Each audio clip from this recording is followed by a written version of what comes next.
साम्राज्य, सामान्यांचा असामान्य आवाज।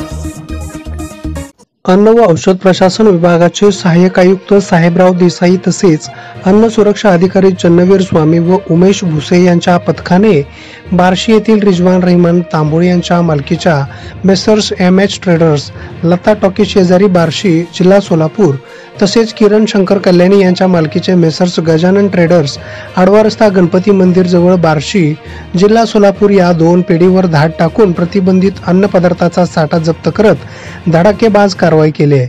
यामध्ये बादशाह, केआर गुटखा, आरएमडी पान मसाला, विमल पान मसाला, डायरेक्टर, सुगंधित सुपारी असा एकूण 1,58,524 रुपयांचा मुद्देमाल जप्त करत मोठी कारवाई केली आहे।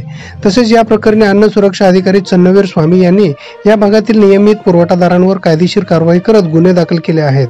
यामध्ये रिजवान रहमान तांबोळी, पुरवठादार तांबोळी, पुरवठादार शेख, पुरवठादार मिलन, किरण शंकर कल्याणी, पुरवठादार राम डोंबे, पुरवठादार तांबोळी यांच्या विरुद्ध बार्शी पोलीस स्टेशन बार्शी येथे गुन्हे दाखल केले आहेत। सदरची कारवाई अन्न व औषध विभागाचे सहाय्यक आयुक्त साहेबराव देसाई यांच्या नेतृत्वाखाली अन्न सुरक्षा अधिकारी चन्नवीर स्वामी व उमेश भुसे यांच्या पथकाने पार पाडली आहे।